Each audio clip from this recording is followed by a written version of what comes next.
どうもお久しぶりです。ロックンクローラーズです。この週刊 RC クローラー、もうね、月間にもなってないんですけれども、久々にね、ちょっとやっていこうと思います。最近ね、僕のブログ見てくれてる方はさせていただいてると思いますが、ちょっとブログのね、更新頻度が上がってきてますね。一時期ね、ちょっとブログ上げるの結構大変で、週に1個とかね、そんな時もありましたが、今年に入ってからね、少しずつ増えてきて、自分のね、気持ち的にもね、こうやってブログを上げていくとですね、気分が上がってくるんで、こういう動画撮ってみようかなって気になったのも事実です。あとは製品のね、リリースとかが結構ね、続いたりもしてるんでね、そういうのもね、影響して、気持ちがテンション上がってるのかもしれません。ってことでね、やっていこうと思います。一発目はもうこれですよね。これしかないですね。狭小のこれ KC10 っていう RC クローラーがついにですね誕生したと。これは結構日本人としてはやっぱりね注目しなければいけない、ニュースだと思います。RC クローラーねいろいろありますけれども、やっぱりこのワールドスタンダードなサイズ仕様での RC クローラー、スケールクローラーっていうものがですね、日本のメーカーから出るっていうのは、基本的にはこれが初めてだと僕は思っています。タミヤにね、CC0102 っていうのもあります。あと CR01 もありますけれども、あれらはやっぱりね、ワールドスタンダードなクローラーとはちょっと違いますよね。CC0102 はあれはクロスカントリートラックなんで、クローラーみたいな走り方するにはかなりの、コアなカスタムが必要ですけれども、この狭小が作ったね、この KC10 ランク60っていうのはまさにですね、アメリカ、中国系のメーカーが世界向けに作って、流行っているスケールクローラー、10分の1スケールのね、ものを、そのままですね、狭小が、なんていうのかな、コンセプトで出してきたと。ランクルの60ボディを搭載したマシン。これはね、60ってところがね、結構ね、貴重ですよね。60ボディの RTR ってありそうでないんですよね。70とか80とか、そういうのは多いんですけど、40とかね。かっこいいですよね。60ボディは結構ね、僕も個人的に好きな形なんですけれども、これを採用して、もちろんね、正規ライセンスボディです。これを採用してですね、ちなみにこれはね、昔狭小が出してたクローラーって言われるタイプのやつで、今のね、スケールクローラーとはちょっと違うタイプですよね。それ以降のクローラー製品なんで、実質的にはこれ初めてと言っていいと思います。スケールディテールもね、すごくね、結構しっかりしてて、一見見ると、これなんかチャイニーズ系のブランドが出してきた RGT とかね、イーコンとかね、あの辺が出してきた製品になんか似てる感じするんですけれども、こういうスケールディテールがすごい強いです。海外製の RC クローラーのことを知らない日本人のRC ファン、タミヤとかその辺のね、バギーやってた人からしたら、うお、なんだこれはっていう感じになる、そんな製品なんじゃないかなと思います。ラダーフレームシャーシでね、ぶっちゃけ普通っすよね。アキシャルだ、エレメントだ、トラクサスだ、バンキッシュ見てる人からすると、こういう系ね、という感じなんですけれども、そこをね、僕はどうしてもそっちと比較しちゃうんですけれども、それやってもしょうがないんで、やっぱり日本のメーカーがね、これどこまでね、狭小がね、自社開発してるのかわからないです。何かしらの OEM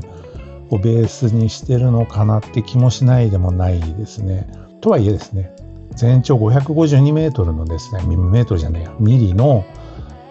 でっかいサイズ、しかもホイールベース317ってことでですね、これは海外製のね、プロラインとか JS コーンのボディとかの乗せ替えももちろんだし、タイヤもね、1.9 インチとか、ホイール120ミリぐらいのでっかいね、台形タイヤつけてですね、遊べる風の、がっちりした仕様になってますよね。ただこのトランスミッションの構造とかはこれなんとなくですね、アジアっぽい感じはしますね。なんか汎用性がないですよね。これ言っちゃおしまいなんですけれども、明記の条件っていうのはですね、このトランスミッションとかアクスルっていうのをですね、他の車種にも流用できる、この単体だけでも欲しいと思わせる、そういうものが明記の条件なんですけれども、そういうことを考えると、やっぱりこれなんとなくチャイナっぽい印象はあります。ベースがね。でも、そこはね、言っててもしょうがないんで、僕ね、これね、ちょっと買ってみようかなって気もします。やっぱりね、僕がこの狭小、日本から出た本格的なね、RC クローラー触らないっていうのは、やっぱりいかがなもんかとも思うんで、機会があればね、買ってみたいんですけれども、価格は74,800円ということで、今出てる情報ではね、5月ぐらい発売らしいんですけど、アメリカではね、すでにね、サンプル品ってことで、正規品ではまだない、正規リリース品ではないけれども、それでね、レビューしている、インフルエンサー多いですよね。そういう映像を見てるとね、走りもね、普通に楽しめるスケールクローラーなんで、これはシリーズ化してくれたらですね、他のボディも含めてね、日本でね、クローラーブームが巻き起こっていくんじゃないかと。そしてそれにね、タミヤが続いてくれたら僕は嬉しいですね。そんなね、やっぱりすごく意味のある製品の誕生ということで、こちらをまず一発目に紹介しました。そしてね、狭小も実は出展している、タミヤも出展してるんですけれども、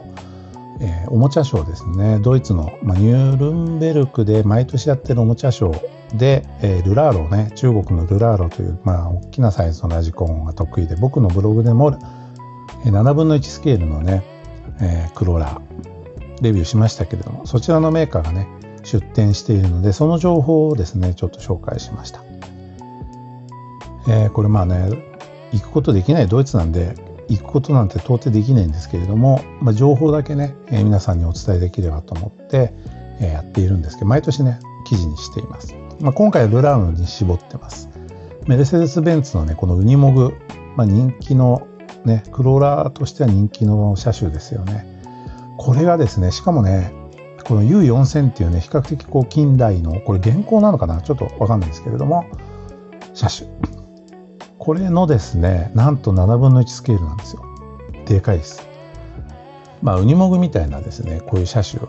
でっかいと楽しいと思いますね。ちっちゃい CC02 のウニモグ僕持ってるんですけれども、やっぱね、ああいう車種ちっちゃいとあんまりね、面白くないんですよね。でっかいマシンでバリバリですね、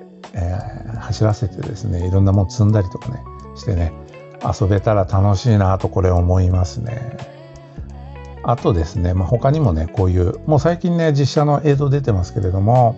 実写というかね、実物の、このなんか中国のね、軍用車をベースにしたラジコン。これはね、10分の1スケールらしいんですけれども、こういうのも出てます。これですね。なんかルラーロほんとね、なんかマルチ展開ちょっとしすぎてる感じもするんですけれども、こういうね、ラリー系のマシンも出てるし、バギーも出して、こういうね、オンロードも出してますね。あとね、64分の1のね、こういうミニマイクロ RC、こんなのも出してきてて、本当にね、総合 RC メーカーになろうとしているのかなって気がします。彼らはね、ブランド展開割とうまいですよね。中国のメーカーですけれども、非常にね、SNS とか動画とかその辺がちょっとしつこいぐらいにやっていて、うまいと思います。こういうね、海外の人とのコラボなんかもね、やっていてですね、今後も僕のブログでちょっと注目していきたいと思っています。あとですね、今調べたら、前回のこの動画、半年前でしたね。もうだいぶやってなかったんですね。なんでもう喋るネタいっぱいあるんですけれども、それ喋ってたら本当キリないんで、いろいろ飛ばします。ちょっと今ね、これは言っとこうかなってものをね、ちょっと探しています。あとね、レッドキャットから6分の1スケールのね、こんなね、LCG クローラー出ましたね。まあ、ニッチですよね。ニッチなジャンル。でもこれね、エキゾ軽自動お兄さんが、これ結構遊んでますよね。この人ね。まあ、ただね、なかなかね、これは、広まんないんじゃないかな。あと、トラクサスがね、TRX4 のパスファインダーね。これ出してきたのは、結構、なんか日本の方でこれ反応されてる方多かったですよね。意外でした。新作ボディが出てくるとはちょっとね、TRX4 思ってなかったんで。あとね、SCX30 ですよね。まあ、やっぱり、マイクロクローラー、24、SX24 のよりさらにちっちゃいやつ。FMS とか TRX4M が18分の1スケールでね、一時期盛り上がりましたけれども、やはりね、アキシャルは独自路線でさらにちっちゃいの作ってきて、これがね、なんか今やっぱり流行ってますよね。なんか僕もね、これ30はいいな、30のここまでちっちゃいやつは逆に欲しい。24とか18ってね、家の中で遊ぶにはちょっと大きいんですよ。30、これはね、各社ね、カスタムパーツとかも結構出してきてるんで、これあったらね、楽しめるかなって気がしてます。24買うより30欲しいな。あとね、他にはね、あとそうね、リーフス RC。これがね、なんかこういうね、なんていうのかな、パッケージじゃないんですけれども、限定品ですね。限定リグ。RTR みたいな。ARTR か、これ。出してきましたね。リーフスね、最近というか去年、一昨年ぐらいからね、いろんなパーツ出してきて、もともとね、サーボメーカーだったけれども、そのうちね、なんか完成品出すんじゃないかと思って、バンキッシュになりたい感じがね、すごい分かってたんですけれども、やっとね、こういうの出してきました。今後ね、もっとね、低価格帯のものが出てくるんじゃないかなと僕は踏んでます。あと、プロラインのね、タイヤが大幅値下げっていうね、ニュースもありましたね。これね、去年の秋ね。これはね、嬉しいですよね。ほんとね、結構下がったんですよ。5、6ドル以上下がった気がする。プロラインのタイヤってやっぱ高かったですからね。あとね、HPI ベンチャー。これ HPI 最近なんか、本当に復活し始めてて、ベンチャーシリーズって昔ね、10分の1のね、クローラーありましたけれども、18分の1、それで10分の1もね、復活してるんですけれども、なんかね、いい感じで復活してる気がして、他のジャンルも HPI、いろんなもの出してきてて、かっこいいんで、ちょっとメーカーのね、動きが活発化してる感じがします。あとですね、レッドキャットが SCX32 の結構すぐに、あとですね、32分の1スケールのクローラーっていうのを出してきましたね。これね、スケールサイズはね、ほぼ一緒ですよね、SCX30 と。それでね、トラクサスのこういうね、モンスタートラックシリーズ、これかっこいいよね。こういうね、X シリーズなんでめちゃくちゃでかいやつね。8S で 30V で走るやつ。もうめちゃくちゃ怖いやつね。爆走してたら。こういうのも出てきたりとか、あとですね、FMS からこの、タコマのね、24分の1スケールの FCX24M が出たりとかですね。意外と出てるね、去年ね。なんだろうな。なんか出てない気になってたんですよ、僕。去年ってほとんどどこも動きがないように思ってたけど、こうやって見返すとね、結構あるね。あと電池。僕が住んでる世田谷区ではね、電池がなんと不燃ゴミ、リポバッテリーもね、不燃ゴミとして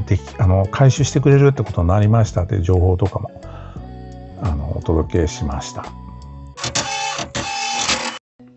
メカ系でいくとですね、これですね、ホビーウィングのクイックランフュージョンプロエリートっていうのがですね、発売されてましたね。ちょっと僕これ気づいてなかったんですけども、これね、フュージョンプロって ESC とモーターがこの中に一つになってるんで、これ一つでもう ESC とモーターが2 in 1になってるってことですね。同じこと2回言いましたけれども。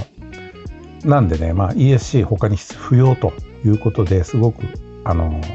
コスパがいいかわかんないけれども、軽量化、シンプルなね、配線処理とかも、そしてブラシですよね。クローラー向けにチューンドされてるんですごくいいモーターなんですけど、フュージョンっていうのはそれがさらにですね、このエリートっていうのでちっちゃくなったんですよね、サイズが。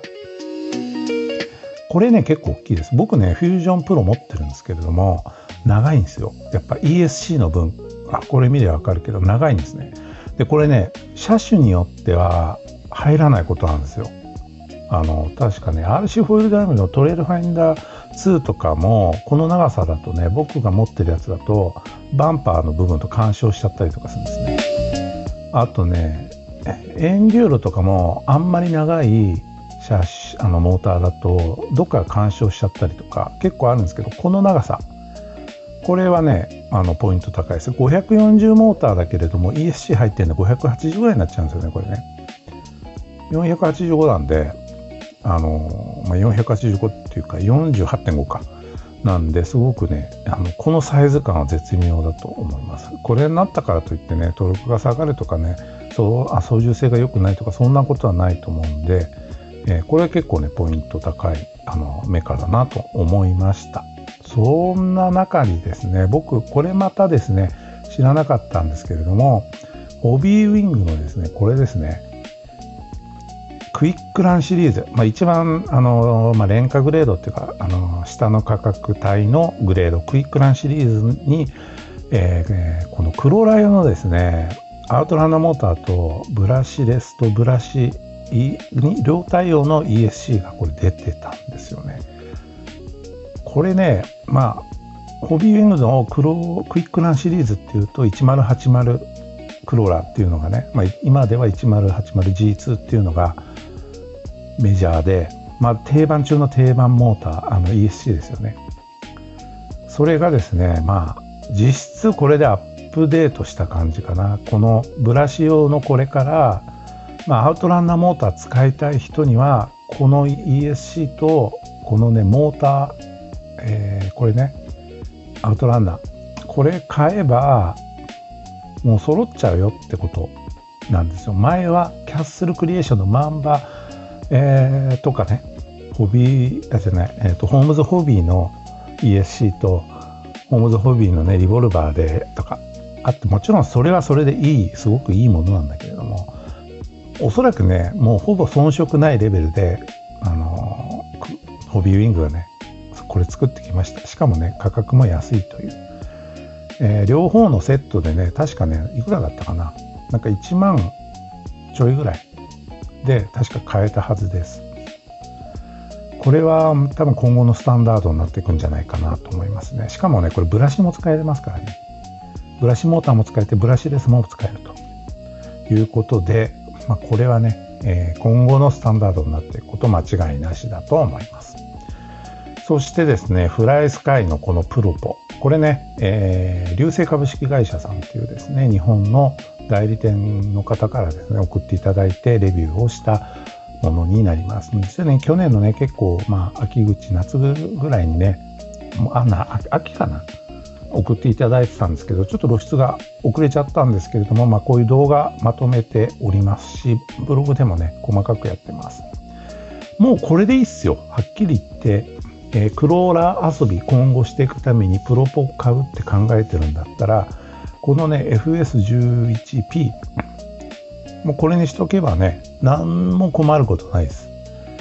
ハイエンドプロポではないんで、そのプロポ自体の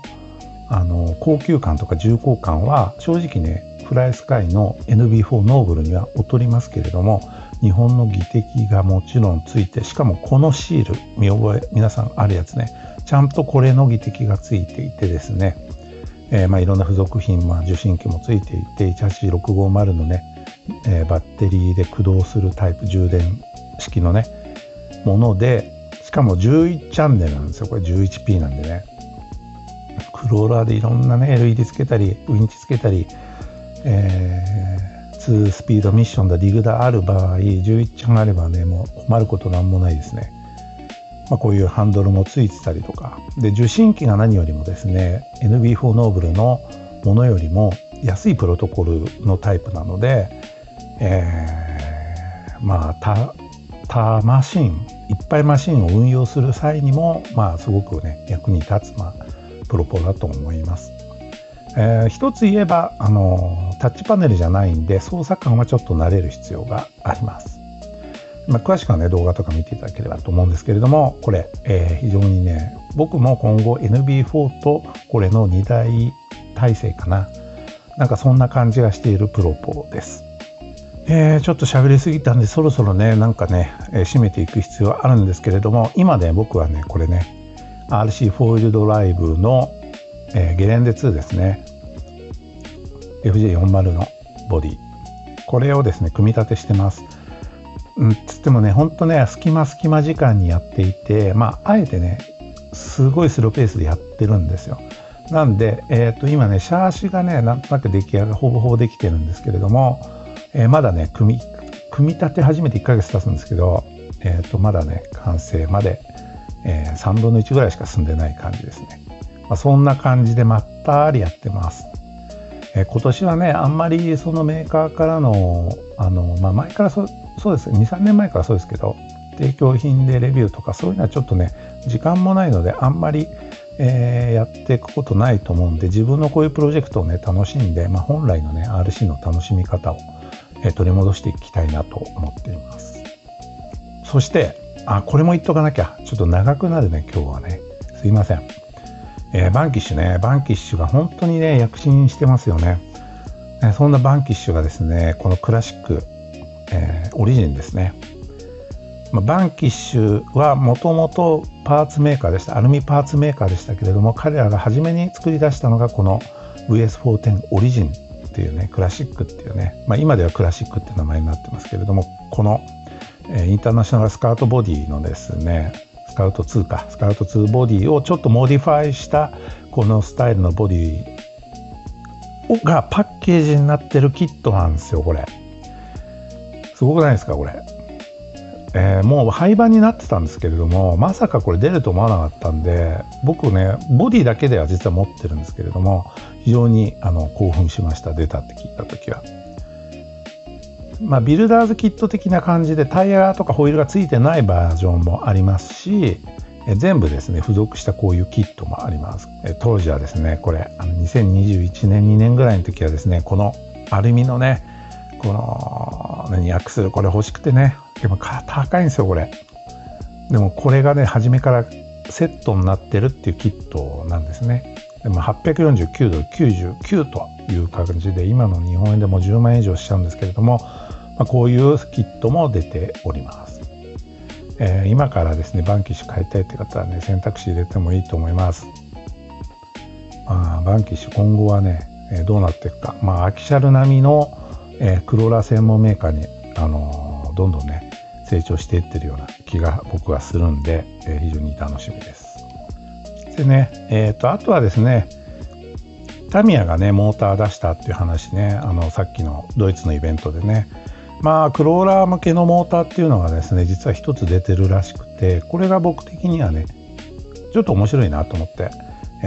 もし手に入ればどっかでね1個導入してね何かに積んでみたいなと思うんですけれども、GT チューモーター2とかねライトチューモーター2とか VZ とかありますけれども、これですね LT トルクチューモーター 35T ってやつですね。公式の情報でもねこれなんかクローラー向けって書いてあるので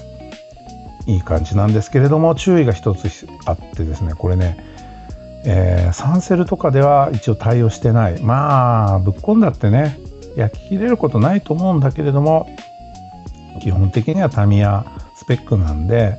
こういうスペックです。7.4 ボルト、ニセルのリポぶっ込んだところですぐ壊れるってことはないと思いますけれども、基本的にはニッケル水素とかそっち系のやつですね。なんで CC0102 あたりじゃないでしょうか。でもいいですよね。あとはですねブームレーシングの BRX01 がですねこういう、キットをですね全てカスタムできるような、携帯で発売している最近の Apple の MacBook とかもね、こういう風になりましたけれども、一つ一つねカスタム、を選んで最終的な金額が出るみたいな感じのそういうねものが出ていて、これはこれでねいいんじゃないでしょうか。僕はね BRX02 をですね今年中にやっぱ買いたいなと思ってるんですけど、まあね、今ね、円安で高いんでね、なかなか手出ないっすよ。そして最後、これにしましょう。アートフルドジャーズレーシング8年間の奇跡とその終わりってことでね、これちょっと長い記事にまとめてます。ポーランドのですね、アートフルドジャーズっていう、LCG メーカーですね、LCG シャーシメーカーあったんですけれども、実はね、去年の10月ぐらいだっけに、8月か、終わりを迎えていました。そろそろ終わるっていう話は SNS で見てたんですけれども、そういえばと思って見に行ったらもう完全にね、ホームページも何もかも消えてました。アートフルドジャーズ、非常にね、センスのある、他の LCG メーカー、アメリカ系のメーカーとはちょっと違う、やっぱヨーロッパならではのセンスと、結構思いつかないようなですね、ちょっとした、パーツですね、他のメーカーやってないような、そういうものを生み出してですね、特にですね、エレメントエンデュロ用のですね、そういうカスタム系のパーツ、パフォーマンスアップパーツですね、コンバージョンキット、コンバージョンパーツみたいなものを結構出していて、エレメント好きの人から強く支持されていたと思うんですけれども、僕はね、ちょっと手にすることが結局できなくて、情報だけを見ていたんで、偉そうなこと言えないんですけれども、このアートフルドジャーズがなくなってしまったというのはですね、一つのやっぱり LCG ムーブメントがある程度落ち着いたということなのかなと僕なりに、分析しているので、その辺も含めてですね、この記事で見ていただければと思います。ただですね、エレメントから出ているこのエンデュロコンプフォックスっていうね、この、製品、これはチームアソシエテッドじゃないや、アソシエテッドエレクトロニクス社が出しているエレメント製のものであって、アートフルドジャーズとコラボした製品なので、これはまだね、販売継続されてます。ということでね、アートフルドジャーズ、かっこいいブランドでしたよね。今後ね、またね、こういうブランドどっかから出てくるのかな。期待したいところですが、今、RC クローラーはね、どこに向かってるんでしょうかね。どういう方向に向かっているのか。いろんなね、皆さん考え方あると思いますけれども。僕はね、趣味で遊んでるだけなんで、たまにこういうブログとか動画出してるだけなんで、好きなようにね、遊んで、情報発信していきたいと思っております。それでは長いことお付き合いいただきありがとうございました。それではまた次回まで。